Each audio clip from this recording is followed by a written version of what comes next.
Okay, Jetty Rammer. It's just JAT. Jetta bamboozle, Jad. Just JAT. Jad, rat-a-tat, Jad, cat. No, it's just JAT, Hank. And we're on. We're rolling, we're good. You're rolling, good rolling. How are you my engineer? You know nothing about anything. Ladies and gentlemen, welcome to the JAT show, the JAT podcast, the second episode of the JAT cast. Second episode, yeah, Okay, just... I have Hank the engineer here, and you can hear he's pushing buttons and doing stuff. He's a sweetheart of a guy, but boy, Hank, honestly, Hank, can you step up to that microphone over there? Hello. Okay, don't even start with that. We did that the last episode. Just stop it. Okay, it's on though. Honestly. So your background in radio, or like what is your how are you a sound engineer? Well, so I went to school for the engineerings and stuff, and I worked at a radio station. I worked in radio stations all over the country. You did? Yeah. So what stations were you at? I was at WABCD, EFG, WHIJKLMNOP. So you were like back east stations, because those are the W's. What? See, the W radio stations were, like WBIG or WTRG or whatever. And then the California, the South, this side, the Pacific, are like K. So I worked at like K-Tide. And so you're looking at me blankly. I don't know what you're talking about. Okay, well, are you sure you worked at a radio station then? Yeah, no, I was on the air too. You were on the air? Yeah. So I would do it. Coming up next, we got a big music from Madonna, and you're gonna like it. It's gonna be good. And is that what you'd say? You'd say, coming up next, we got the music from Madonna. It's gonna be good. Yeah, but I didn't sound like that. Oh, okay. I'm working on an impression of you, Hank. Do you want to hear it? Yeah, I want to hear an impression of me. You do. Okay, yeah. So what do you think? I'm Hank. Hey, how's it going? That doesn't sound like me, man. Come on, your voice is too high. It's all whiny. Jada mama. Okay. Well, okay, Hank, thanks. Hey, tell Mr. Announcer Guy to come in, and that we've got, because he's going to introduce the show. You want me to get the announcer guy to come in and do the show? I can do it for you. Ladies and gentlemen, it's the Jada Rama show. That's not good at all. I'll go get the guy. Yeah, thank you. Okay, because I'm just going to go over and get the guy and everybody. So it's episode 2 of the James Arnold Taylor podcast. I had the big intro for the first episode, and I thought I could do an intro like that again. But, it's probably just better just to start talking, right? Just a little music and just start talk. I don't need a big introduction every single time. Although the announcer guy, it'd be great if he came in and then and there he is. Speak of the devil. Hey, how are you, Mr. Announcer Guy? I'm doing really well, James. How are you? You're always doing well. I love that. I'm sorry about Hank. I hope he didn't, offend you, asking you to come in or anything. I hope he asked you with, class and decorum. Well, I don't think that's even possible for Hank. Yeah, you're right. So, would you mind introducing the show? It's a second episode of the JAT cast. You mind just giving a little something on the mic? It would be my pleasure, James. Thank you. Ladies and gentlemen, children of all ages, get ready for the JAT cast, Talking to Myself, starring James Arnold Taylor. I love the way you do that. Thank you. I'm gonna go get myself some coffee. Okay. Thanks, Mr. Announcer Guy. We'll see you soon, James. He's so sweet. Okay, welcome, now that he's done the announcement and the intro and everything, welcome to the second episode of the James Arnold Taylor podcast. We got a lot of stuff going on for you today. It's going to be a great show, great podcast. I am really enjoying the podcast. Ooh, some exciting things too coming up. I have been working like crazy to get information as to how I can take your phone calls and everything, and I think I got it all figured out. I'm going to start doing that. And so within the next 2 or 3 shows, we will start taking live phone calls. How exciting is that? You can talk to me live, ask me questions, talk to some of the characters, some of the people that are here on the show. Because again, this show is called Talking to Myself. I'm James Arnold Taylor. I'm a voice actor. I do voices in cartoons and movies and video games and TV shows and all that stuff. And so all the voices that you hear on the show are me. There you go. So, I'm not like faking you out in any way. I'm not trying to kind of make it, so the announcer guy is me. Mr. Announcer guy, come in here for a second. Yes, James, I'm right here. That's me, you see. What about Hank the engineer? Hey, James, how's it going? Yeah, wait, what do you want? Testing, hello. Okay, stop that. Billy, we have Billy the intern. Billy the intern, come on in. Yes, hello, Mr. Taylor. Yes, it's a pleasure to be here, and I'm very much a big fan of your work and all the work that you've done as a voice actor. I really want to be a voice actor too, and so I thought maybe that you could mentor me sometime. Okay, thank you, Billy. Reginald. We have Reginald Blythewood the third, who comes in. I call him Reggie. He gets mad. James. Yes, James. Don't call me Reggie. So, and those guys, and then a bunch of other characters are going to come in on the show. Last time, so that's why it's called Talking to Myself, because I'm a voice actor. I do tons of voices, and I spend my time in little padded rooms talking to myself. So I talk about stuff in Hollywood, and I talk about my life as a voice actor and the things and all, but I also talk about other things in life, like my regular life, like the segment we have with Reggie, with Reginald, is Get to Know JAT. And then, so in that one, I go a little deeper, and I tell you a little bit more about me and things going on in my life, and how I kind of live my life and how I think and all of that. So anyways, welcome to the JATcast. I hope you have subscribed. I hope you spread the word. I hope you tell everybody what a fun show it is, because it is. It's just fun. It's just me here talking, doing voices, and having a good time with all of you, and talking about stuff that happens in my world. I got to tell you some pretty exciting things happening because of, the kind of this resurgence of Star Wars and stuff. And we're going to talk about the prequels, I'm going to say. So in today's show, what can you expect in today's show? Well, for those of you that are going, gosh, this guy's just doing Star Wars stuff. Don't worry, I'm going to talk about other things too. Hopefully, there's enough people in the world that have seen Star Wars and like Star Wars that they don't mind hearing about it. I think there's a couple people that have seen Star Wars. I know some of you are on Star Wars burnout, but look, I'm old school. Although I do like the prequels, and I have to, but I see the prequels as old school now, because the whole new school is all the Disney stuff. So anyways, and I love all the original movies, A New Hope and Empire Strikes Back and Return of the Jedi. And I love the Clone Wars. Why? Because I was in the Clone Wars, and I played Obi-Wan Kenobi in the Clone Wars. I fill in for celebrities when they're not available. I do their voices. So if we could have celebrities on the show here. See, so if say Jay Baruchel, the actor from How to Train Your Dragon, and other shows, he was on that TV show Undeclared, and he's been in movies, and he had what was that, Man Meets Woman, or what's his TV show was very funny. I'm sorry, Jay, if I am getting that wrong. But How to Train Your Dragon, he's Hiccup Haddock, but I'm also Hiccup. So if Jay Baruchel were to come into the show, James, hello. It's good. Do I talk on this mic? Hank said to do this. Hello. No, stop that. Stop, Jay Baruchel. Stop it. It's not really Jay Baruchel. It's me. So, Celebrity voices impersonated. Thank you, Mr. Announcer Guy. All right. So, James. So, How to Train Your Dragon 3 is going to come out, and it's going to be fantastic. And we had a great time doing it.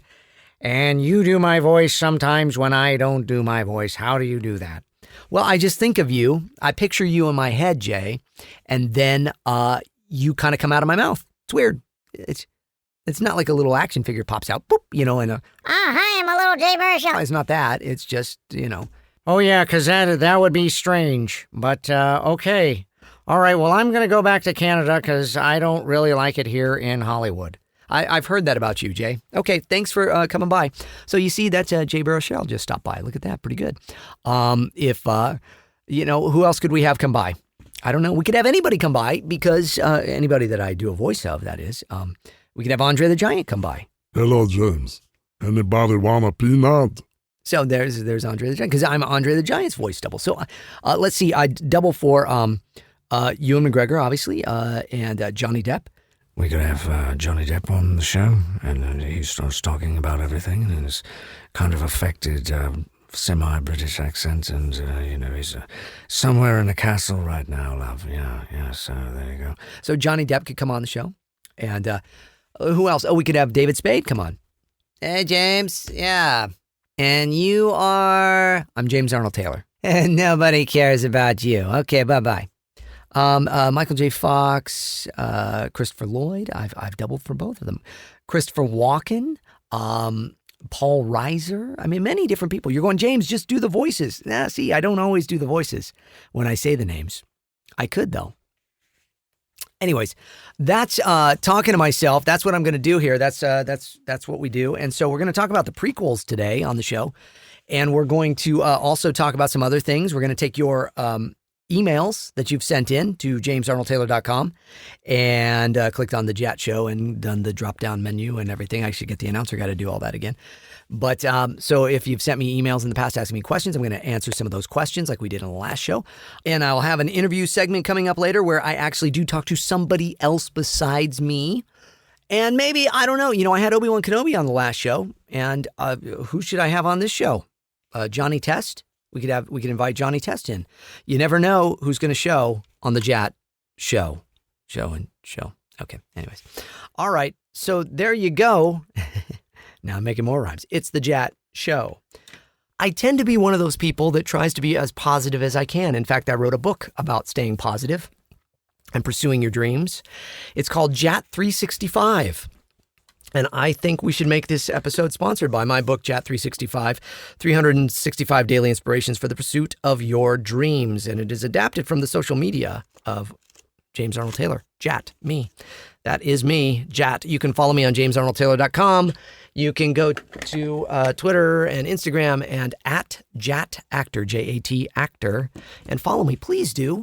It is a fun time if you follow me. I try to keep it positive and fun and inspirational and help you pursue your dreams. It's not all just about voiceover. And my YouTube channel. Hey, subscribe to my YouTube channel too if you have not already.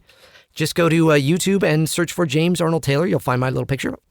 It'll pop up like that, and it'll say James Arnold Taylor. You click on that, you'll see that it's my site. I don't know, there may be somebody else trying to impersonate me, but so go through and look and make sure it's really me. You'll see there's like about, 500-600 videos on there, including 365 videos of my book, JAT 365. Last year, I went and made a video a day, and I read a page a day from my book so I could go through the book with you, because my book is a daily reader. So you read a little, positive encouragement, and then I ask you a question, and then you journal. So at the end of a year, and it doesn't have to be starting in January, it can be any time throughout a year. At the end of the year, you have a journal of your thoughts, your dreams, and your goals. It's not just a book you just read and kind of go, oh, that's nice. It's like, no, it's a workbook for you. And many, many people have read it, and many, many people like it, and many, many people have said that their lives have been improved by it. So I think that that's really wonderful. So if you haven't picked it up, this is a cheap plug for me to have you pick up my book. You can go to Amazon.com and you can search for JAT 365 by James Arnold Taylor, and you can do it, buy it, get it, whatever. Okay. All right, good. In fact, I'll try to do some giveaways and stuff here on the podcast as we kind of get my bearings and figure out everything. And we'll do some giveaways for the book as well. Wouldn't that be fun? I think so. Maybe some signed Obi-Wan Kenobi pictures or Ratchet pictures or Tidus pictures.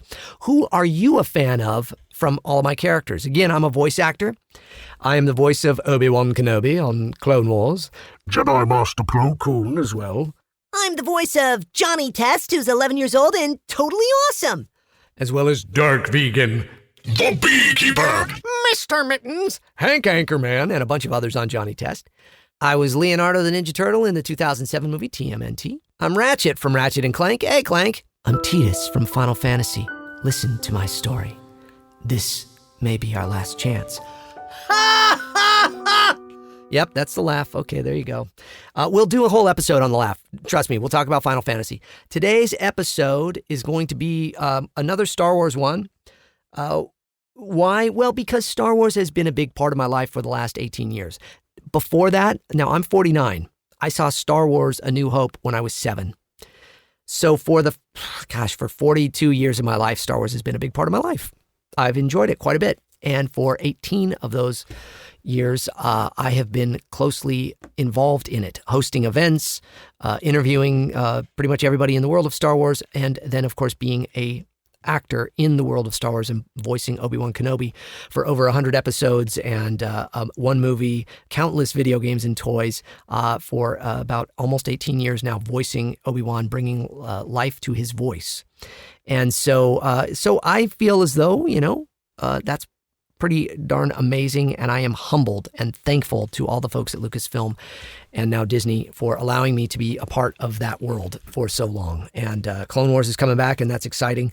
Get to do that. So we're going to talk a little bit, because I was talking about, here's the thing. I wasn't going to make my second podcast about Star Wars. I was going to actually do some other stuff, but then here's what happened the other week, this last week. My wife, so we homeschool our daughter.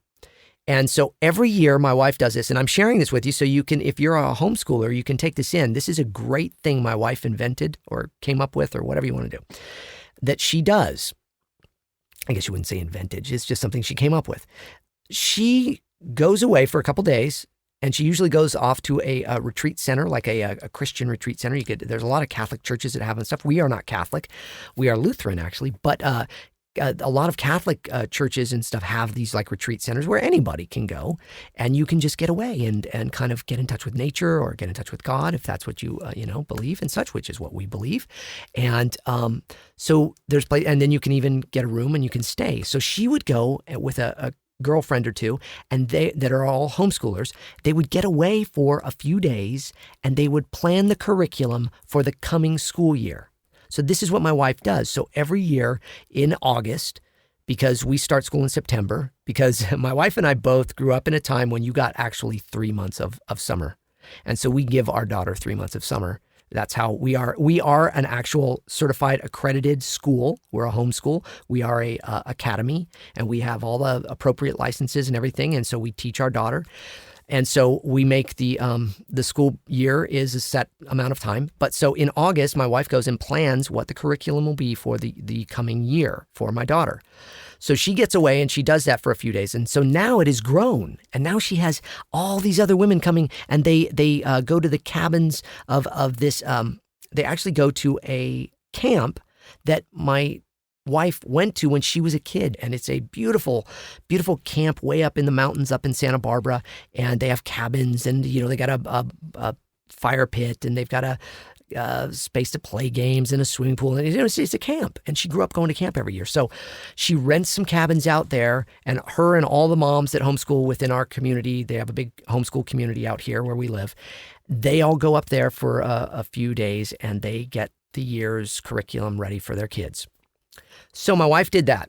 Off on a tangent, I know. So my wife goes and does that. So what does that mean? That means me and my wonderful daughter, Lydia, who is now 13.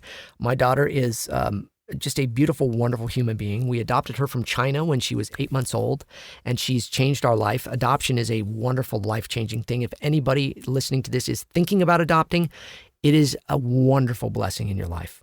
Okay? It has changed our life. It is fantastic. So international or domestic adoption, it's beautiful. Give a life, new life, and adopt. And I'm a big advocate for it.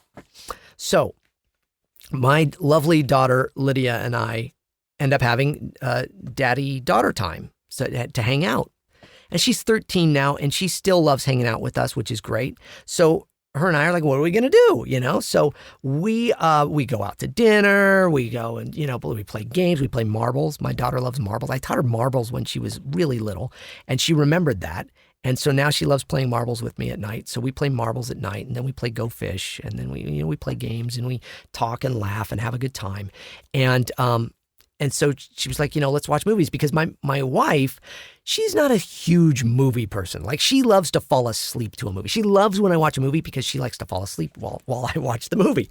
So my daughter is more like me, that because I grew up with movies. I love movies. I could watch movies all day and all night. And I grew up, the movie theater was my escape as a kid. I did not have a wonderful childhood, and I would escape to the movie theater, and for $2, I would sit in there all day and watch Raiders of the Lost Ark all summer long, because my best friend growing up, he would go away for the summer to visit his dad because his parents were divorced, and so he would go up north to San Francisco, and I was left alone, and so I would go and ride my bike to the movie theater down the street, and I would watch Raiders of the Lost Ark with whatever else it was playing with, because every summer it played, and I've seen that movie over 400 times. Anyways, I'm really off on a tangent, but I love movies.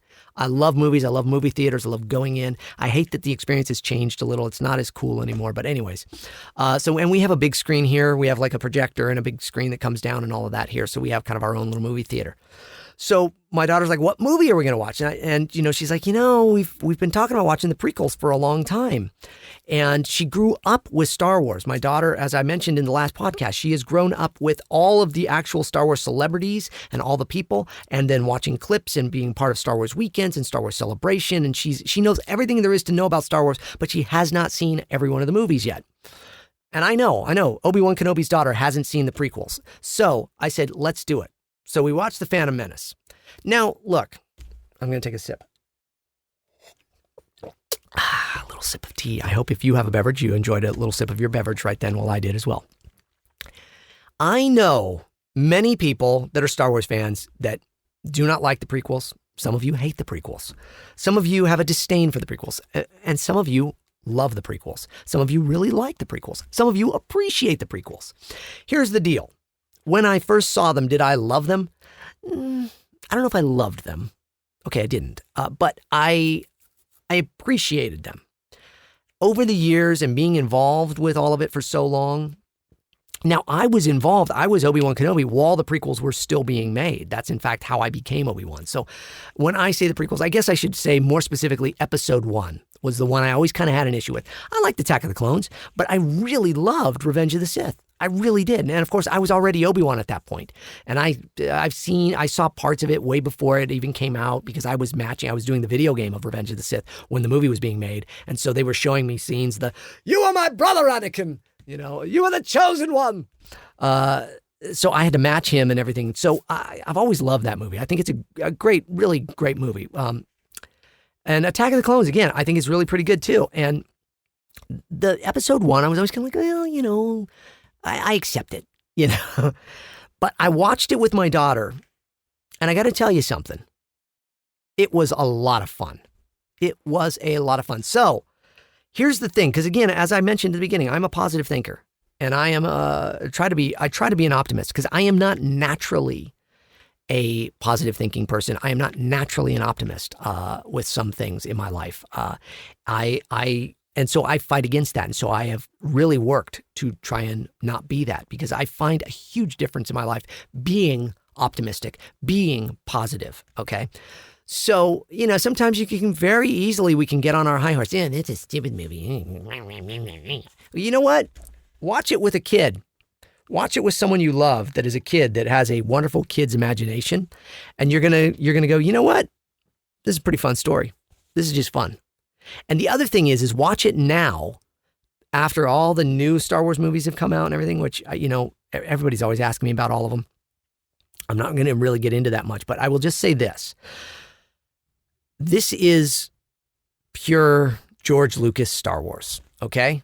This is after all those years of him having made episodes 4, 5, and 6, going, now I'm going to make these. And you watch, so like we watched the prequel. We watched episode 1 in its entirety. And then we went and got like, you know, a bowl of ice cream for my daughter. And I ate like, I don't know, whatever I eat. A bowl of granola because I don't do like sweets and stuff much. But I make granola. And so then I made that and we ate that. And we watched for the next hour and a half the documentary that comes with that. The behind the scenes of making episode 1. And she was fascinated. Now, the coolest thing is, you know, she's seeing all these people she knows, you know, Ahmed Best and Warwick Davis and Ian McDiarmid and Frank Oz and all these people that are part of the film. And so it was great fun for her to watch all of that, but also to see the behind the scenes. And of course, she's met George Lucas before and stuff too. And so that's really fun. And you see like JAT Lucas, you know, as a little kid and Katie and everybody, you know, that we've known and kind of been around all these years. And so it was really fun to watch it that way. But also, it just, I don't know, man, for all of you that are just like, no, I don't like the prequels, forget it. I'm just saying, sit with your kid, watch the movie, give it a chance, be open-minded, have fun with it. Allow yourself to relax and have fun and not sit there and be a Star Wars connoisseur, but be a moviegoer that loves watching movies. Yes, there's holes in it. Yes, there's some acting that is, you know, needing some work here and there. But you know what? And you know, everybody, lay off the Jar Jar thing, okay? I guess I've become a bit of a Jar Jar apologist. Now, Ahmed Best is a good friend of mine. I think Ahmed is wonderful. I think he did wonderful. I think he was put in a very tough situation being this character and having no hindsight of how people would react. And I think that people were just out and out cruel about the character of Jar Jar Binks. Because you know what? If you watch movies that were being made before this, that George Lucas was inspired by, that George Lucas grew up with, that George Lucas would be writing from that place. Because again, George is of one generation. You all are probably from another generation, and you grew up with this stuff that he created and then people created based off of what he created and such. And so your palette for movies and stuff was raised from what George grew up. When George was a kid, it was the little Saturday morning cheesy cereals and all of that, the Buck Rogers and all those things. So that's what he writes from. So you have to appreciate that and just go, you know what? This is fun movie stuff. Look at Raiders of the Lost Ark. I mean, in my opinion, it's one of the greatest movies ever. It is so great. But you know what? It's also kind of cheesy. And there are characters in it. You know, the monkey in that is like Jar Jar. You know, but people, they don't care. Or even, even Sala. Sala is a little bumbly. Oh, Indy, my friend, I am so pleased you are not dead. And then he's with the rope and stuff. I mean, there's bits and pieces of Jar Jar Binks in all of these characters. C-3PO is a bit of Jar Jar, a little clumsy kind of, oh dear, all of that. So lay off. Just give it a rest. This expectation people built up of what it needed to be, it couldn't live up to it. It just couldn't live up to it. And it wasn't going to be that movie from George Lucas. So I just think now with hindsight and with time, and then also having a kid, and you look back and you look at these movies and you go, you know what? They're just Star Wars. I don't care what any of you say. The prequels now are Star Wars. They feel like Star Wars. And I will say this, I think they feel so much more like Star Wars than the new movies. Anyways, the prequels are, they really are fun if you can just kind of watch them from your kid's perspective, because your kid doesn't look at it like we do. Your kid wasn't 7 when they saw A New Hope and it was brand new and nobody had ever seen anything like that. Your kid at 7 watching A New Hope, if you showed your kid A New Hope at 7, they had, depending on however many years it's been, but most of you probably have kids that are, 10, 12, 13, whatever, and you showed it to them a few years ago. They had all of these movies that have this amazing technology in front of them now. The Avengers movies and, the Lord of the Rings and all of that. So how can and they've seen that stuff. So they watch A New Hope and they go, yeah, it's cool, But you watch Phantom Menace, or you watch Attack of the Clones, or you watch Revenge of the Sith, that feels more like the movies that they have been watching. So they're going to gravitate towards those more. So it's impossible. It was a time period. It was a thing that happened. Movies were not Star Wars before Star Wars. They just weren't. So we all experienced it like this. So you've got to appreciate what the other ones are and where everything has graduated to. If you watch that behind the scenes stuff and you see the brilliance of George Lucas, and he's talking about, well, we've got to do this, we've got to break new ground and create these things, like, because they're trying to, do we create Jar Jar to be, fully CG and stuff too.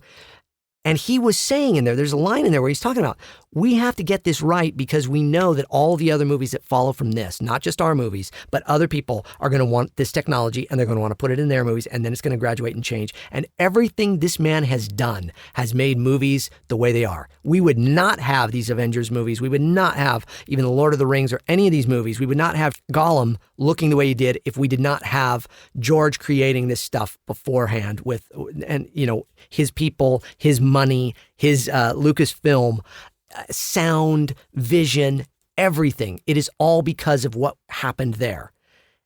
But it also has grown and changed and morphed into something newer and different, and it always will. So you cannot judge the prequels against the 4, 5, and 6. You can't. You can say, those are my loves. I love them. But I appreciate these, that they're a different part of the story and they tell of a different time period. And, quite frankly, they're a lot more fun than people give them credit. That's really all I wanted to say. They're more fun than you give them credit for if you're a hater of the prequels. Okay? And if you're just a hater of something, come on. Look, there's plenty of movies that I just do not like. I get it. I'm not I'll be honest. I'll be honest. I have not said this anywhere else. I'll be honest. I am not a huge fan of the new Star Wars movies. I'm not. Okay? They don't speak to me as a Star Wars fan. So with a lot of you could say, James, the prequels do not speak to me as a Star Wars fan. I totally get that. But I can watch the new movies and I can go, you know what though? Man, what they achieved in that and stuff and the look and the things and all that, that's pretty cool. You know? And I see that kids now growing up and this is their Star Wars. They appreciate it. They love it. That's great. That's great. So anyways, that's all it's about. That's, you know, I thought it was just important to do one that just says, you know what? Seeing it through the eyes of a 13-year-old, because my daughter has said to me now in the last couple of days, she goes, you know what, Daddy? I like the prequels better than 4, 5, and 6. And she goes, and I like those. Those are fun movies. But I just like they just feel, you know, it's more her story. It's just more of her story. So there you go. And the whole Padme and Anakin thing and all of that, you know, that's an important storyline. And it is an important, all of it is important. And yes, there are so many other ways it all could have gone. Isn't it funny that now you can say the prequels and it only means Star Wars? Now, because you could look at The Hobbit, that's the prequels, right? Funny thing about The Hobbit, now, was I a fan of The Hobbit? Not really. Huge Lord of the Rings fan here. All 3 of the Lord of the Rings films, the extended versions, my wife and I, we watch them at least once a year. We go through and watch all of them. We showed them to my daughter. She liked them. She didn't love them. She liked them. My wife and I love them. They are beautiful, brilliant, wonderful movies. The Hobbit, I think it should have been one film. I really do. I think it should have been one 3-hour film that told the whole thing, and just because the book was just a little book. But the Lord of the Rings books were big books, and there you go. Anyways, but when we say prequels now, we always know we're talking about Star Wars. Isn't that funny? What did I think when I heard they were going to make prequels? And did I go out in the 90s and watch the special editions of Star Wars and stuff? Yes, we all did. It was exciting to see Star Wars in the theaters again. It was exciting to see what was going to be new. Even though we were all kind of angry that he was putting all these like little animated new things in and stuff. Oh, look at that. Oh, this different. But yet at the same time, can you blame him? I don't know. I know some of you are going, yes. But at the same time, it's all there now. I don't know. It is what it is. But what did I think was going to be the storyline for Phantom Menace? First off, I think pretty good title. What do you think of that? The Phantom Menace. I think it's a good title. I don't really know what it means, but I think it's a good title. Star Wars Episode 1, The Phantom Menace. Sounds good. So when I went in, I'm thinking, or when I heard they were going to make it and they were going to tell the story of Darth Vader as a child, Anakin Skywalker as a child, I'm thinking The Omen. You know, honestly, little Damien, you know, kind of like, but with a not so evil of an edge, but like this kid that is very kind of, he's got some issues. And instead he was like, hi, I'm Anakin, you know? And so it was not what I expected. It was not what I expected. I wanted to see that there was this like, the Jedi, you know, Obi-Wan and Qui-Gon. Love that. Still love that. You know, people always ask me, I remember I did a panel years ago at a Star Wars Celebration, and it was like things we love about, why we love the prequels. And they got to me. It was like Kyle Newman and there was other people in the panel and stuff. And they said, James, why do you love the prequels? I said 2 words, Ewan McGregor. And the place exploded, you know, because Ewan was fantastic as Obi-Wan Kenobi. And of course, he gave me a career in the world of Star Wars with that as well. And so I'm much, much obliged. But so I was thinking, Qui-Gon Jinn, love that. The whole thing. Let's find out about Obi-Wan as a young Jedi, and he had a master and everything and teaching him. And, you know, I love that. But that, you know, they go off to this planet, and it could be Tatooine. That's great. Why not Tatooine? Sure. And they're there for whatever reason, you know, they have to get there. And there's this kid, and he's I picture him not having any parents and just kind of all, you know, not Tarzan-like, but kind of, you know, wild street kid kind of thing, you know, and then they see him using the Force, and he doesn't even know really what he's got, but he's powerful. He doesn't realize it, and he's using it not always for good and not always for bad, but he's like stealing food and stuff, and he's trying to kind of live and stuff. And then there's like bad guys, and then he's using it against them, and then they come in and kind of like, whoa, dude, we're going to teach you the ways of the Force, and we're going to explain what the Force really is, and we're going to show you how to use it. And then like it seems like, oh, this is all kind of going good, and it's good. The whole movie is just this. It's just none of the politics or anything that was going on, but just this whole thing, right?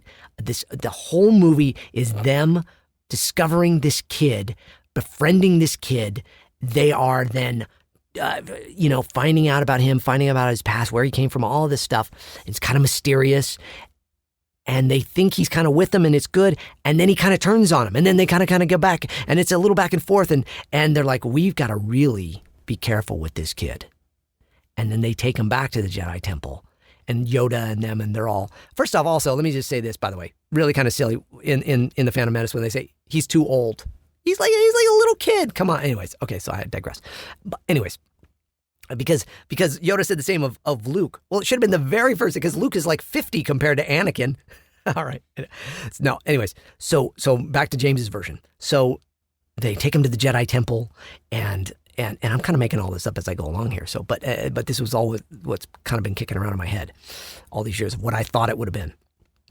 And they bring him in, and even Master Yoda and Mace and all of them, they're all kind of like, wow, yeah, no, this kid, I don't know, there's something. And then, but they all buy into it, that he's okay, that he's good, and that we can mold him and fix him and all of that. And then we kind of pull out, and we're almost seeing like, from like Lord of the Rings, kind of like Christopher Lee's character, kind of looking through a crystal ball, but it's like Ian McDiarmid, it's the Emperor kind of looking, kind of an eye into the Jedi Temple, watching and seeing that he's infiltrated them with this little boy. And it's like, yes, and the movie ends, the Phantom Menace, And then you bring Darth Maul in the second movie and the third movie, and Darth Maul is throughout the whole first three movies. And Anakin has to kill Darth Maul at the end, and it, and it turns into a thing there, and I don't know.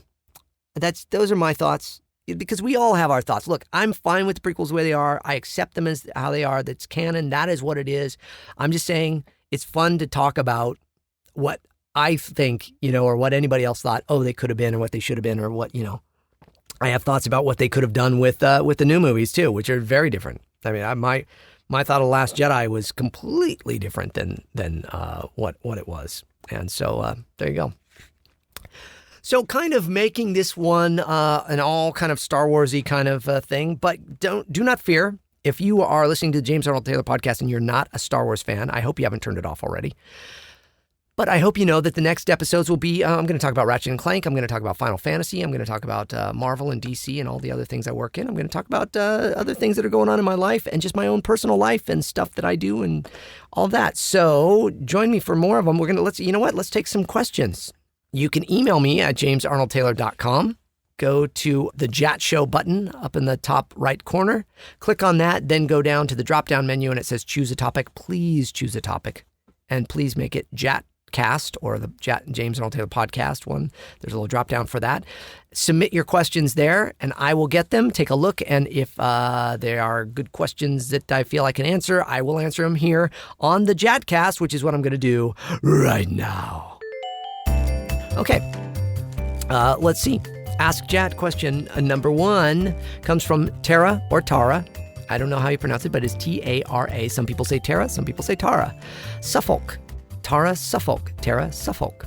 Okay, so Tara, I hope I'm pronouncing your name properly. You are from the USA, and you've sent me this question. Can you please talk about Batman, the Brave and the Bold on a JAT drive? So for those of you that subscribe to the James Arnold Taylor YouTube channel, JAT drives are where I take a drive, and I have the GoPro up, and I just talk about it. And I certainly could talk about it there, but this is also why we have the podcast. So she says she wants me to talk about the Brave and the Bold. More importantly, the Music Meister episode. Have you done singing for a show before? What is your singing background? I'm curious about it and have been for a couple years. Thank you. Have a good day. Thank you, Tara.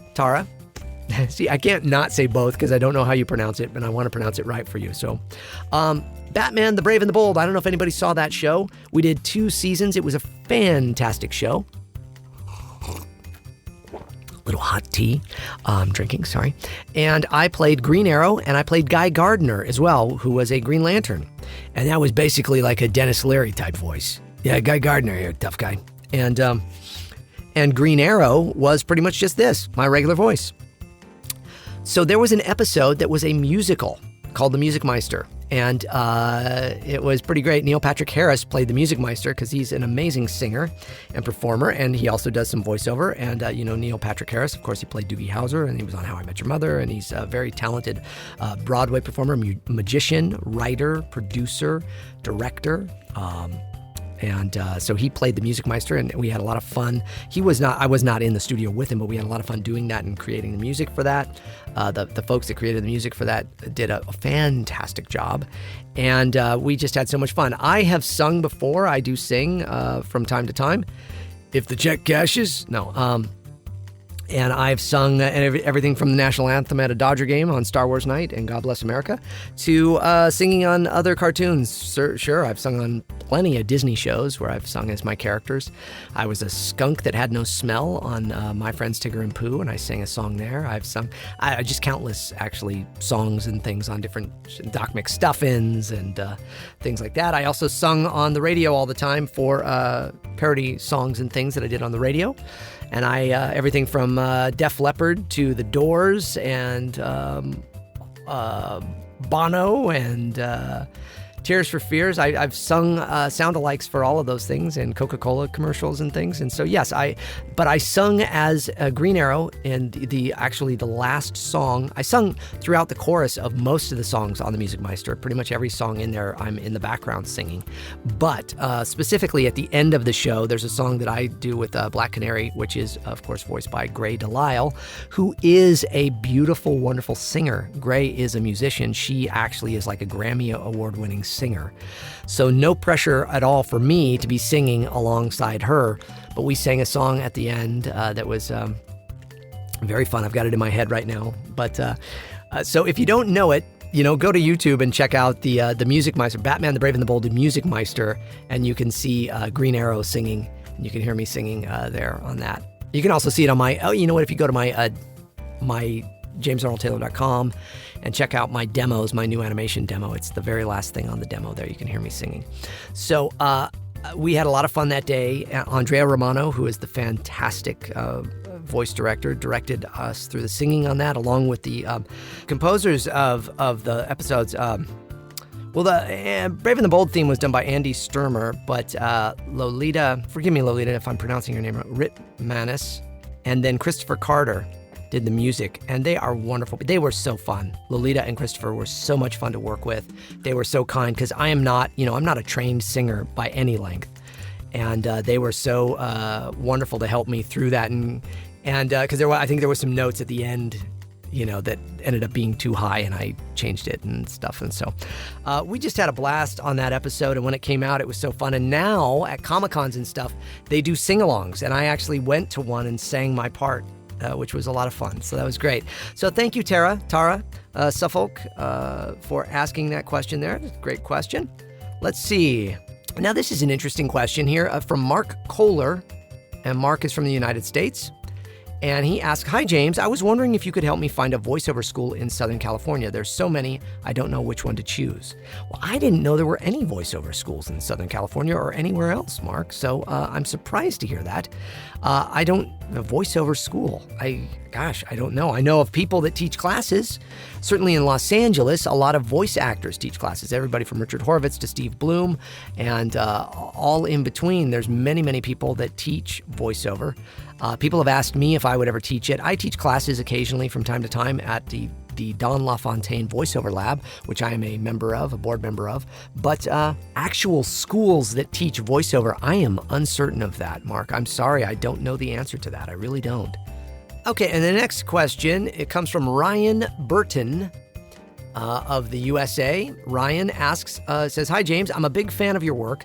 I love watching your videos. In the past, you said that you don't do voice work for anime shows. My question is, do you like anime? I would love to hear your thoughts on the subject and hear your experiences watching them if you have. Perhaps in another JAT drive or something like that. Thanks for reading, Ryan Burton." Thank you, Ryan. Okay, many people ask me about anime. Now, anime is a different form of voice acting than I do. I have voiced some anime or some things that teeter on the verge of anime. Some of my first work was done was working with some Japanese companies, and even Final Fantasy X kind of is in that world of, especially within the acting beats and the cadence and the way that you do it. Now, anime usually is, of course, animation that is done in Japan and then brought here, and then it is redubbed in English. So it is not, so normally when I do a cartoon, we voice it all here first before any animation is done. Then they animate to our voices, and that's how they do it in Japan. But when they dub it, we come in and we dub the voice. So you watch it, you try to match the lip flap and everything, and it's a tricky thing to do if you do not have experience doing it. They play you 3 little beeps. You're watching the video as it goes, so you're looking at the video. You're also looking down with one eye on your script to kind of do that, because you have to kind of memorize the lines. You hear the beeps and you know that's when you come in, and then you say the lines. There's also a particular style to anime acting that is, again, it's a little different, and it's a little, sometimes, and I don't mean this with disrespect, I mean it's a little stilted kind of, like, hey, what's going on? Let's go over there. And I think some of that came from the fact that you are matching a voice and you are trying to lip flap match and stuff like that. And it's a dub. Just like if you hear dubbed versions of American stuff in another language, if you speak that language and you speak English as well, but you watch it, you go, yeah, it's not perfect. It's not, because you're never acting it the way you normally would act it if you were the only actor acting it. Does that make sense? Because you're kind of stepping in and going over something that has already been done. It's almost like tracing. So anime has its own style. So I don't, I don't watch a lot of anime, I'll be honest, but it doesn't mean I don't appreciate it. And I have many friends that are great anime actors. And everybody from, Steve Bloom to Yuri Lowenthal, to Bryce Papenbrook, and all these folks that have done a lot of anime work and do great work, really do. Chris Sabat, all these folks that I just think the world of, and they're wonderful actors and they do great stuff. So, but I don't do it, and not a lot of it is done in Los Angeles. Most of it is done in Texas and different places, and so that's also why I don't end up doing a lot of anime.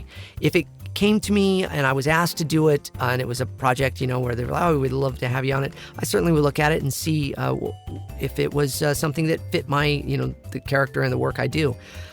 But I don't do a lot of it, and but I think it's great, and I'm appreciative for everybody that is anime fans that actually like me and like my voice and like the acting that I've done, that has been in that world a little here and there. There was a show I did called Dinosaurs. It was kind of anime style. I did that in the late 90s. Early 2000s I did that and such, and so yeah, but so there you go. That's my thoughts on anime. I think it's all great stuff. It's very different than what I normally do. Here's a quick one from Joseph Law in New Zealand. Joseph asks, did you enjoy voicing The Flash, and do you read any of DC's comics? The Flash is my all-time favorite superhero. I, as a kid, read The Flash all the time. I have probably 200 Flash comics still. To this day, I kept all of them. I love The Flash. It was always my dream as a voice actor to voice The Flash in one way or another. I got to voice him first in Young Justice in the second season, and I then have been the voice of Lego Flash for the last 3 or 4 years, and I love voicing him. In fact, we just had a movie, Lego Flash, came out this last year, and it's been doing very well, and it's a lot of fun, and I am the voice of the Flash in it, and I love voicing the Flash. Thanks for your question, Joseph. Thank you, everybody, for sending your questions to me. I'm going to answer more each time we do the JAT podcast and the JAT cast, and if you want to send one, you can do so, jamesarnoldtaylor.com. Click on the JAT show button, go down and choose the topic, JAT cast or James Arnold Taylor podcast, and send me a question, and it'll come into the email here, and then I will look at it, and if I like it and feel it's appropriate to read, so, make sure it's clean and appropriate and all of that, I will do my best to answer it here. Also, we're going to try to figure out ways of having calls come in live, and you can actually ask me questions live on the James Arnold Taylor podcast. I hope you're enjoying the podcast. I hope you subscribe to it and get it regularly. I also hope you would subscribe to my YouTube channel. Please subscribe to my YouTube channel, okay? The more people I get on there, the more stuff I can do there as well. And subscribe to me on social media so you can talk to me and tell me what you think and all that, okay? It's JAT Actor, @JAT Actor is my handle on social media. I guess I should have had Mr. Announcer Guy come in and do that, shouldn't I? Sorry, Mr. Announcer Guy. That's all right, James. I was eating a sandwich. Oh, well, everybody's got to eat. Hey, so now here's the one part of the show where I don't talk to myself. I talk to other people that I've talked to in the past. What? Yes, I know. It sounds weird.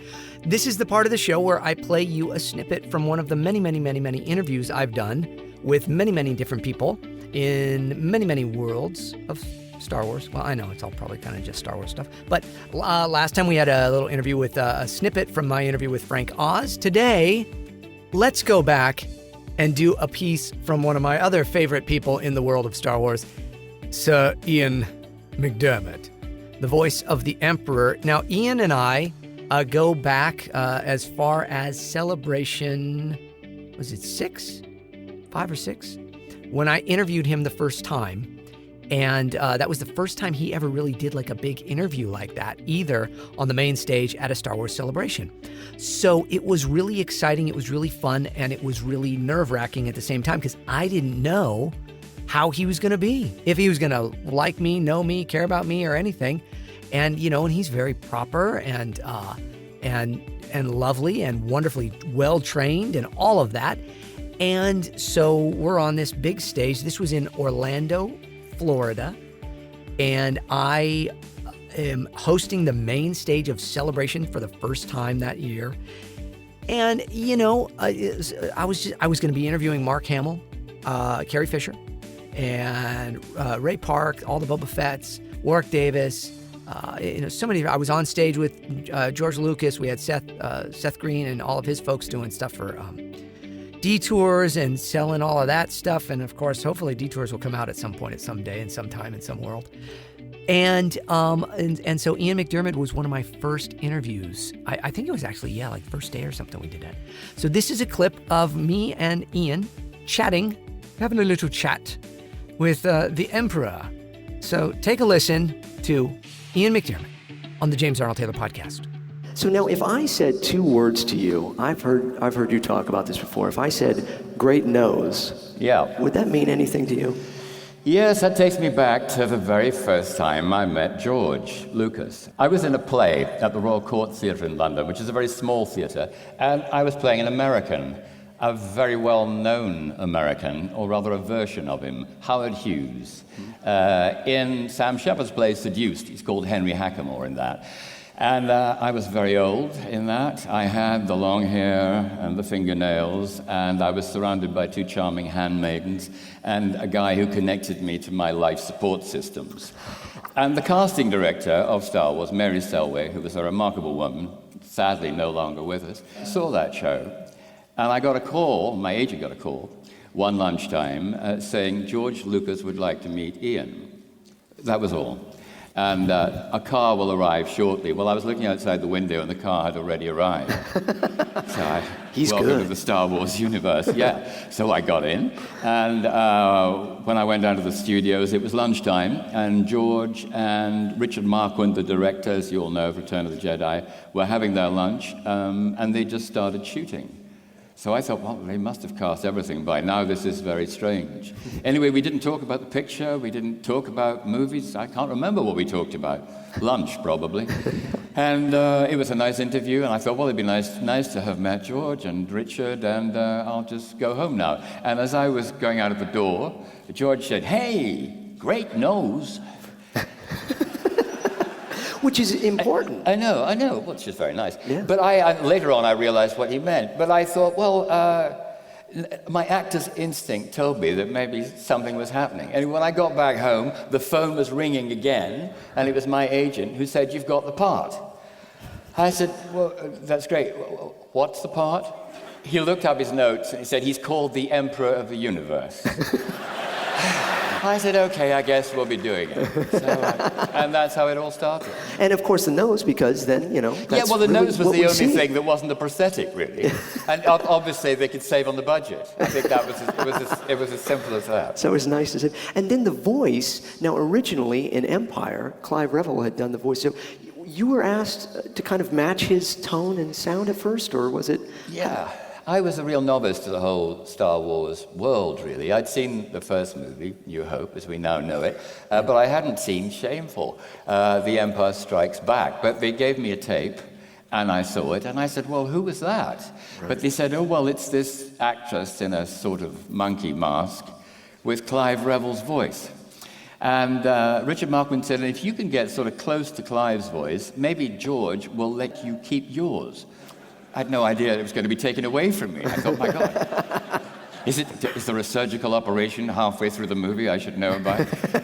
Anyway, when I looked at my horrible face, I mean his horrible face, Palpatine, as we later knew to call him, I thought, well, I think he needs to sound different. He needs to sound a bit deeper. And let's face it, he looks like a black, slimy toad. So I started to think, well, what does a black, slimy toad sound like? And this sort of started, in me. And I thought, well, I wonder if it would be possible to speak on that kind of level. And I know that some great Japanese actors, theater actors, can do that. So I sort of worked at it, because I thought that voice might fit that face. And so when we did the scenes, I did it in that voice. And nobody said anything. So I thought, well, I'd probably like it. But I didn't know that the whole film, of course, was going to be revoiced because of the technology, because they couldn't capture what they now can. So you did ADR at that? Digitally. After that? Yeah, and then I didn't really know, I suppose, I was going to get that voice until I went along to the dubbing studio, the ADR studio, and there was George, of course, and Steven Spielberg, and a colleague of his, and I did a little bit. And Steven Spielberg said, oh my God, you're so evil. So I thought, oh, I'm going to get to keep the voice. Yeah. Lucky me. What a delightful man. So afterwards, we really hit it off. And then he went on to do Star Wars Weekends with us. He did Star Wars Celebration again. And he was just always wonderful and lovely. I just saw him about 3 weeks ago at Salt Lake City, where I was doing a con there, and we were doing an Obatine wedding. That's a whole other episode for another time, the Obatine wedding. I'll tell you all about that, but you've probably also seen it on my YouTube channel already, and if not, you can check it out on my YouTube channel. Look for Obatine wedding, and you'll find that. But anyways, Ian was there, and what a lovely gentleman. And a wonderful human being, incredibly talented, and not like the Emperor at all. Although maybe he's tricking us. Maybe he really is. Maybe he's like Palpatine, where you go, he was so nice, and I had a wonderful dinner, and then we went to the opera, and then he told me stories of how he was going to kill everyone. No, that's not it. That's not true at all. Okay, sorry. So there you go. Nice little interview section here on the James Arnold Taylor podcast. Hey. Speaking of interview sections, it's time for me to be interviewed by, cue the music. First off, let's hit that music. That means it's time to get to know JAT. Reginald, don't call me Reggie, is here to interview me. Reginald, how are you? You did it again, James. I know, I called you Reggie, and I do it just to harass you. Please don't. Right, so, how are you? I'm quite well. And yourself? I'm quite well as well. Did you like that interview with Ian McDiarmid? He's not a Brit, is he? No, he's not. He's Scottish. Yes, a wonderful human being. I enjoyed that interview. I wish it was someone more like myself doing the interview. I would have asked him more proper questions than you. Well, that's just not even nice. That's not even nice of you to say about me at all. You know I love you. Yes, I know. Okay. So what's your big question for me today on Get to Know JAT? Right. What are your hopes and dreams for the James Arnold Taylor podcast and beyond? What are my hopes and dreams for the podcast and beyond? Why must you always repeat the question I ask you right after I ask you? Why must I always repeat the question that you...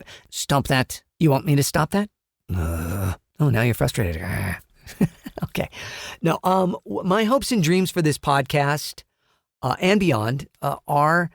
I think that with the podcast, I'm finding, first off, it's fun to do voices. It's fun to entertain people. It's fun to talk to these other characters on the show like yourself. Right.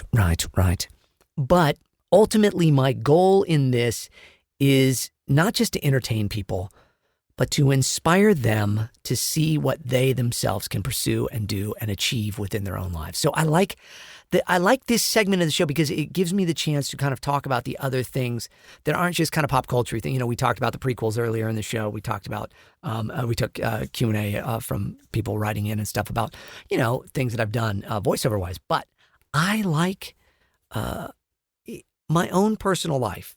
On a day-to-day basis, I am working to retrain my brain, to rework my thoughts into the most positive ways that I can on a regular basis. Practicing mindfulness. Right. Mindfulness is, now for those people that don't know, and you spoke about it before, but being mindful of everything in your environment, taking in those moments and feeling them. That's right. So I practice that. I practice meditation, and that's not to sound all mystic or anything, because you know I'm a Christian. So if I practice meditation, it's kind of like an expanded version of prayer. So when I think of this podcast, I add it to my time of meditation and prayer, and in that all of the people listening to this will walk away inspired, knowing that they can achieve things. So I see the podcast going on, becoming a bigger thing than just me kind of doing little voices and talking about Star Wars and stuff like that. I see it as a thing, a vehicle to hopefully use to start inspiring people to pursue their own dreams and inspiring people to help themselves. Because I personally have had a lot of struggles in my own life that have dealt with just, you know, ADHD rather, keeping my brain from being overly active and then that being a detriment to my own health, you see. Right. Explain exactly what that means. You say a detriment to your own health from having these things. Why is that?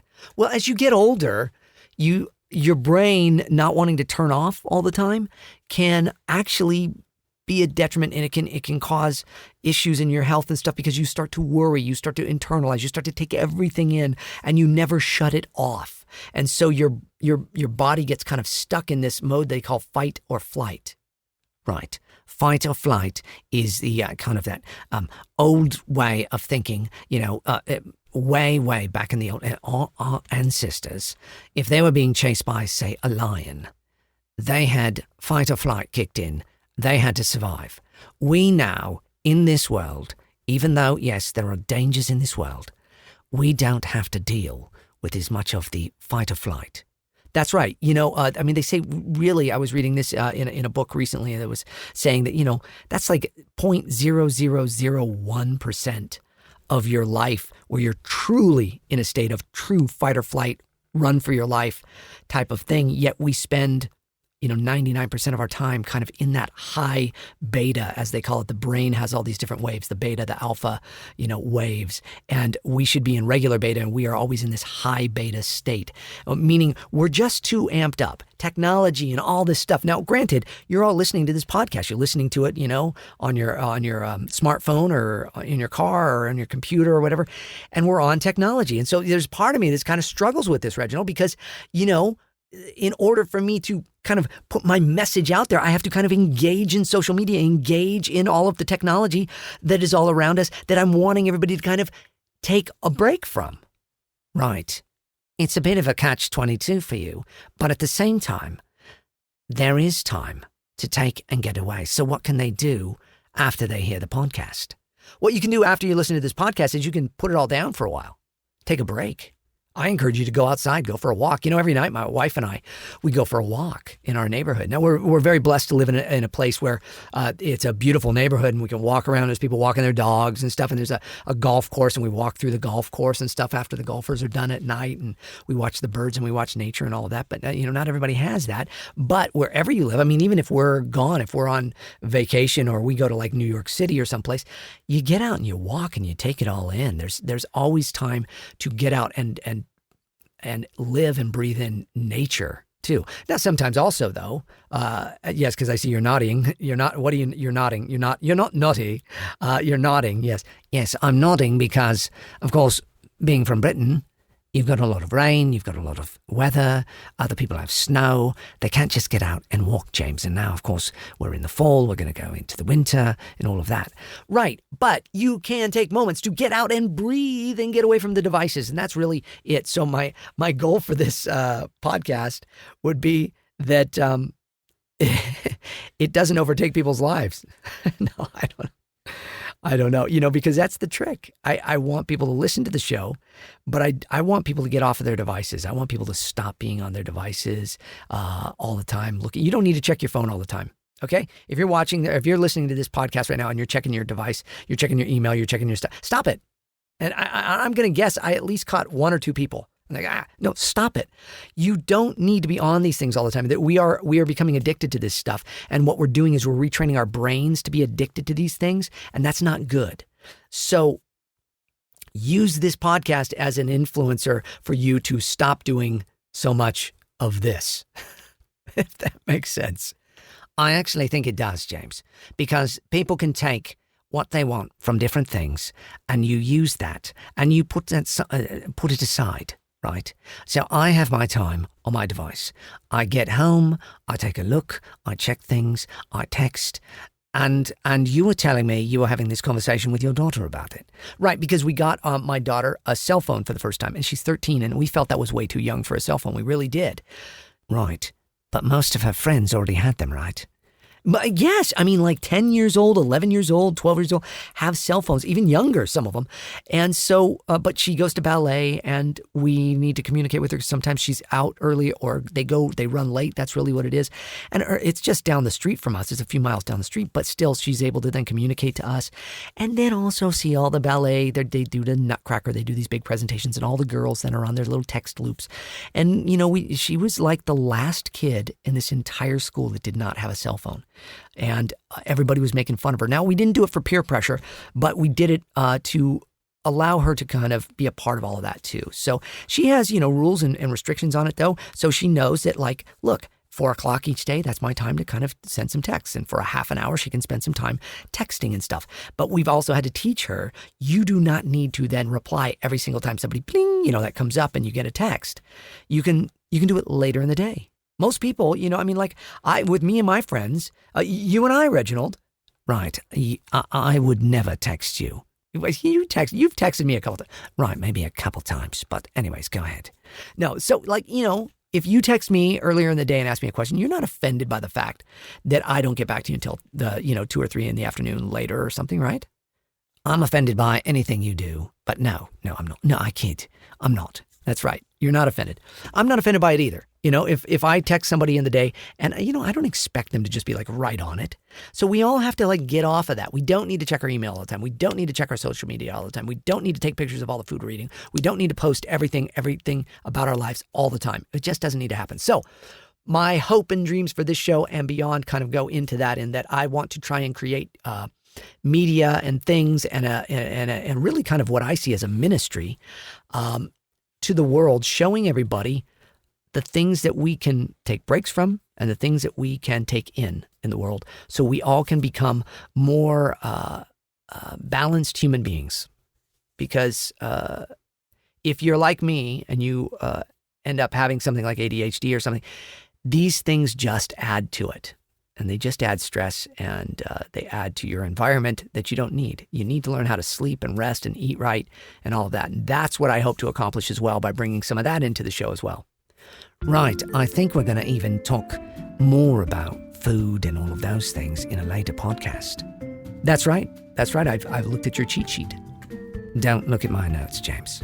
I'm sorry. Well, anyways, okay, so great time. Thank you, Reginald. Don't call me Reggie. And where can everybody find you? Right here on this show. Oh, right, you're not a real person. No, I'm not. That's right, I forgot. Okay, so that's the Get to Know JAT segment. Reginald just, he just walked out. Okay, so, I did the Q&A earlier in the show this time. Normally, I'll probably put it near the end, but I may put it in the middle there. You never know. This is what I love about all of this. This is just me talking to you, having fun, explaining things about how I live and I work and all of that.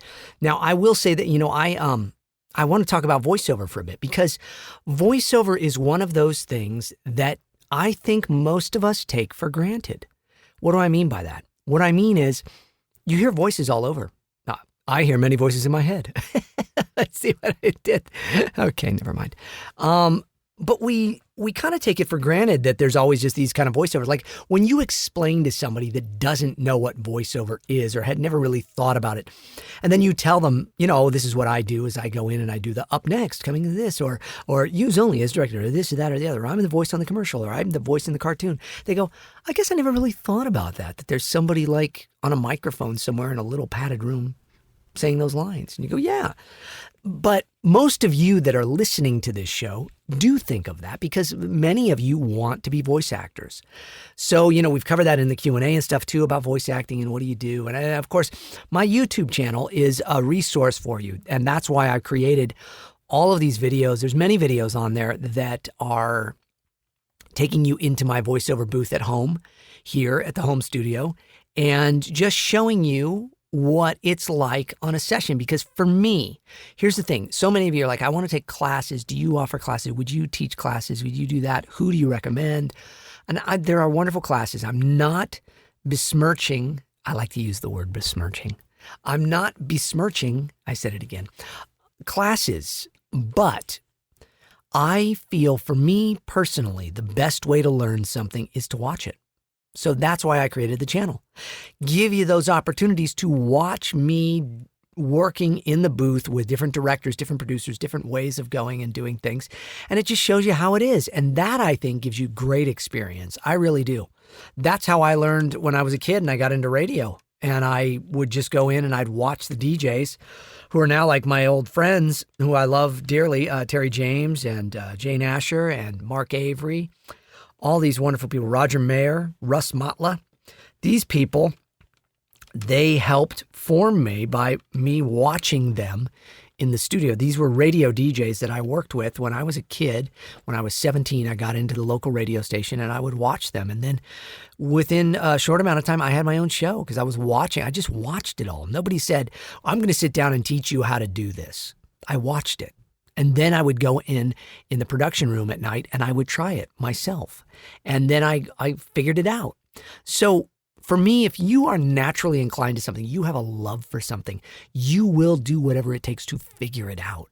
You won't just wait for somebody to give you a handout or a leg up, as they say, a foot up, a leg up. And you will watch and figure out. So go to my YouTube channel, watch the videos if you want to know about voiceover. That's a great way to learn. And, I'm always trying to put more videos out. But this has taken up some of my time here doing the podcast and, having a life and doing work. So I just got out of the booth for a session where I did it. And, my voice is I woke up a little kind of, a little Mallory. Whoa, wait a second. A little Michael J. Fox scratchy kind of way today here, right? Which just naturally happens in my voice. But allergens in the air and all of that. And I had to do, so it's worse now because I was doing this where I had to talk really high energy for a very long time and I had to do this. And it was about, there were 30-second commercial and a 15-second commercial that I had to do. And the 30-second commercial was about 35 to 36 seconds of copy, 40 if I relaxed. Okay, what do I mean by copy? Copy is the script, okay? And what do I mean by the time? Normally, if it's a 30-second commercial, the copy should be about 25 seconds of copy. So the actor can then act through it. But a lot of times what happens, and it's nobody's fault, they have so many key points that they need to put in there that the client, that that has hired them to do this, hires the advertising agency to get this point in and that point in, and we need to hit this and we need to hit that. So I was in this spot, and I was doing it here from my home studio, and I had all this copy I had to fit in, and it was in this really kind of high energy voice, this younger voice that I was doing. And I know I look younger, although now that when people see me with a beard, which I do not have right now, I shaved it off. I look pretty young. So people think I'm about 10 years younger than I am most of the time. But I'm not an old man. I'm not at all. But I'm 49 years old. Okay, so a lot of you that are listening going, wow, James, you're old. But but I don't sound old. I don't feel old, and none of that. I'm totally vibrant. But doing this for a really long time and talking really high energy and doing all this and trying to cram everything in a really short time, I was like, I'm exhausted. Like I need to go lie down. No, but it's because of having to fit this amount of copy into this thing, into a short amount of time. And you really have to, so this is what I say to all of you that want to be voice actors. You've got to learn how to do this stuff. You've got to work with time. Everybody pretty much has smartphones, and you got little timers on there. We used to, when I was a kid, we had stopwatches, and that's how I would do it. I would time it. Like when I was doing radio commercials, I literally would have a stopwatch, and I'd hit, and it tick, tick, tick, tick, tick, tick, and it would start, And then we got digital ones, and they wouldn't make any noise, which was great because you didn't want to make noise while you're recording. But you would then, you've got to get all the words in within that time period and make it sound as though you're not just wrestling really fast and you're just trying to get everything in there. It's just in time to save, that just sounds terrible. You want it to sound like it's supposed to be there, but it's in the right time. And then you're hitting all the inflections. You're going up when you want to, and when you're talking about something that's really cool, so you need time to act in it too, because it's called voice acting. So this is, I've got a little extra time here on this one because I like to make these podcasts about 90 minutes. And I'm still doing good on time. And so I thought I will talk to you about voiceover here and give you some of that. So what's the best way you can do that? Well, I think, get that stopwatch out and challenge yourself. Let me find something that, works well. You get a magazine and read, from it. Get a comic book and read from it. Dr. Seuss, I tell people all the time, is fantastic. So can you read something? First off, can you read it read it at a normal, comfortable tone, pace the first time and run the stopwatch and see how long that goes. Then challenge yourself. Okay, that took 40 seconds. Can I get that in 30 seconds? And then can I get that in 30 seconds and not make it sound like I'm trying to cram it into 30 seconds? Because it is a total art form. I am very good at it. And I'm not saying, look, I've been doing this since I was 17. I'm 49. So it is a total art form, and you learn it. And it's radio people especially really learn it. So a lot of people ask me, do you need to be in radio to get into voiceover? No, but it sure don't hurt, man. Why? Well, because radio really taught me all the skills of it. But here's the rub, everybody. Radio isn't radio anymore, and podcasting has replaced radio. So it's kind of different. And you guys that are podcasters, you're not really under the same time constraints. Now, when I was working in radio, I would have an hour, each hour was kind of, you had the music. So you'd have X amount of songs within the hour. And then you'd have 3 commercial breaks, and you'd have to play at least 3 commercials within those breaks. So that's 3 minutes. So that's 9 minutes of commercials in the least bit. I mean, you probably, a lot of times you might have 4 commercial breaks in an hour. But when I worked in radio and rock radio in Santa Barbara, K-Tide, KTYD, Santa Barbara's rock station, classic rock station, whatever.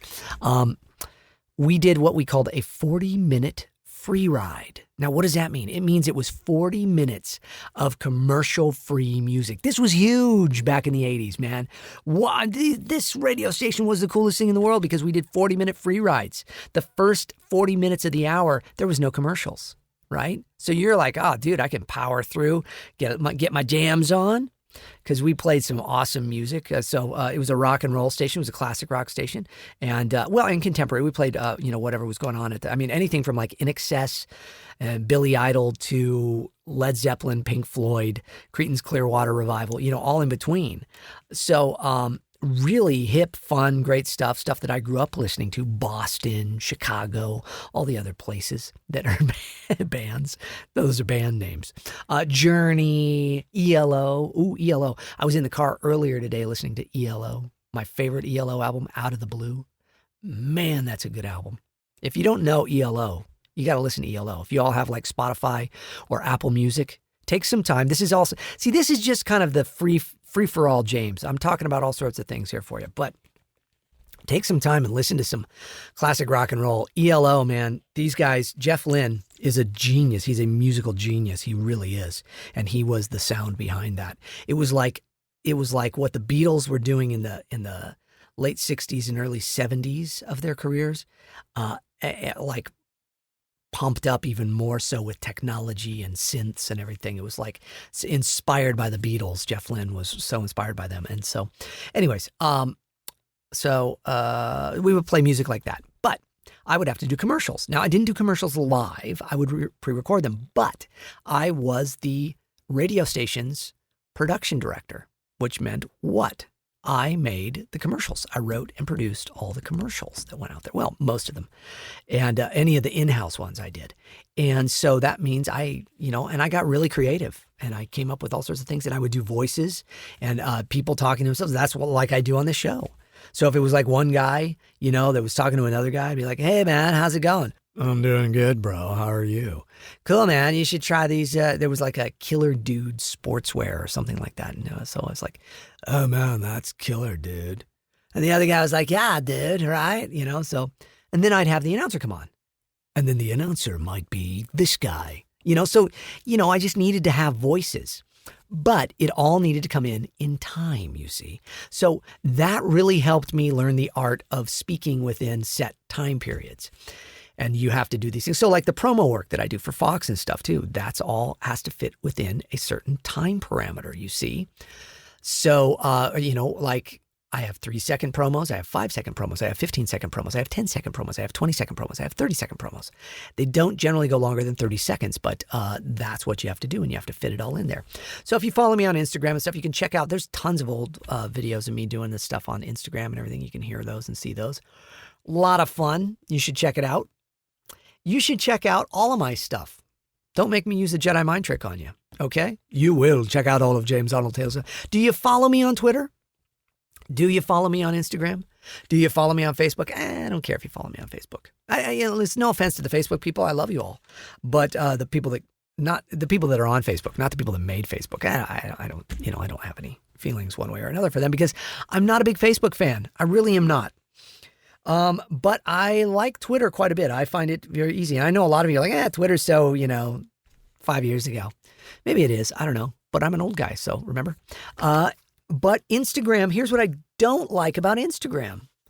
You can't put links to anything. Come on, Instagram, get with it, man. They don't want you leaving their site. But I think they should just take Twitter's lead. Look, Twitter took their lead and everybody else's and extended from 140 characters. They doubled it, right? So why can't these guys change up some stuff, huh? Okay, Instagram, make it so we can put links. I think every person that is listening to this podcast right now is shaking their head. Yes, Instagram. I think everybody would love there to be able to get links and stuff on Instagram. Wouldn't you? I know I would. Okay. Hey, I have some other characters I'm going to introduce into the show, but not on this episode. I don't think. I'm gonna introduce some more characters that I've been kicking around, and ones that are old characters too, because again, I've worked in radio for so long, right? And this is what I used to do. I produced morning shows, and so I would call in. So now let me let you in on a little secret here. If you were listening, if you were old, if you're old like me, and you're listening to radio stations and the caller calls in and it's a funny phone call and all that, a lot of times it was fake. A lot of times it was me because I produced these and they went out to radio stations all over the country. It's true.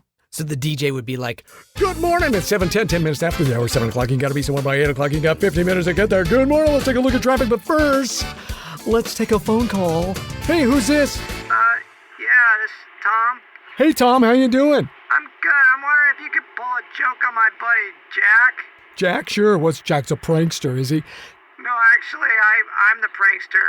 Oh, right. Okay. What do you want to do to him? I wonder wonder if you could. We're working out on a site, and he's the foreman. I wonder if you could tell him that the schematics are wrong. The schematics. Hey, man, you're getting really big into my head there. That's a big word. I don't know. I'm just a DJ, okay?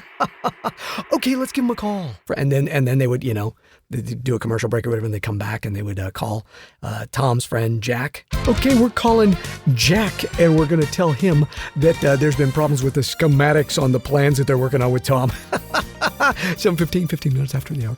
All right. What are we, in England? What is that ringer? What is that?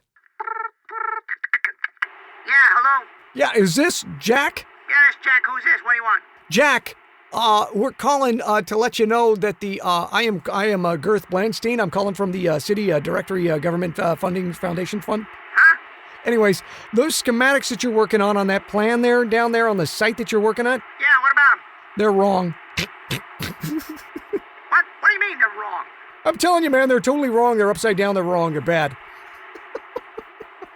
What are you talking about? Hey, man, I've been working on this plan for this job for this whole thing, and we can't get the wrong plans, and I'm going to be Oh, good morning, Jack. Hey, Jack, calm down. This is just the radio station, the Morning Zoo, and we're just giving you a bad time there.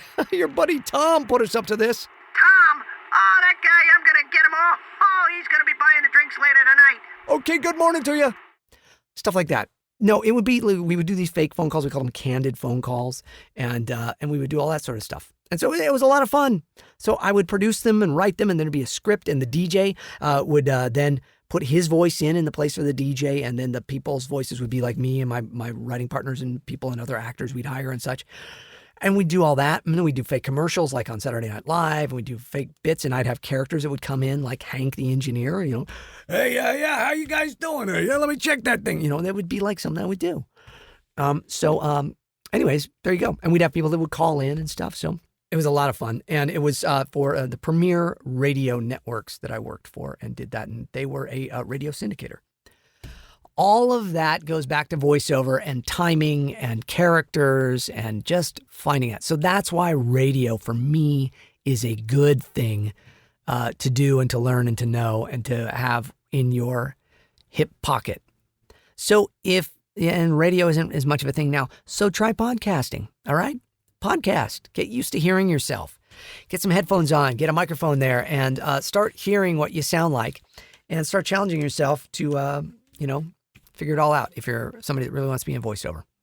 Okay. Hey, I have had such a great time on this podcast here today. And we've had some great time with some great characters. And you, I hope, will follow me here. Subscribe to this channel. Subscribe to the podcast. I've been kicking around the idea of having, the first episode I had Obi-Wan Kenobi on. I interviewed Obi-Wan, and I want to interview my characters on the show. I think it's fun. But, eventually I'll run out of characters. Maybe, I don't know, some here. But some of them sound like me. So Ratchet, for example, is pretty much just my regular voice. So here's the question for you guys. Do I interview Ratchet as James, or do I have somebody else interview Ratchet? So in other words, do I do a different voice? Do I have, say, Christopher Walken interview Ratchet? No, that'd be annoying. That would get annoying very fast. Do I have Obi-Wan Kenobi interview Ratchet? Maybe I do that. Because if it's me, then it's just me talking to me, and that might get kind of confusing and not as fun or funny. I don't know. Maybe it isn't. Who knows? Okay. Thank you so much for listening to the James Arnold Taylor podcast. We're going to have more stuff coming up in the next. I see I've already recorded bits and pieces of the next show too. So I already know what's coming up, and it's good. It's all good. And you're excited for it, aren't you? Of course you are. Okay, good.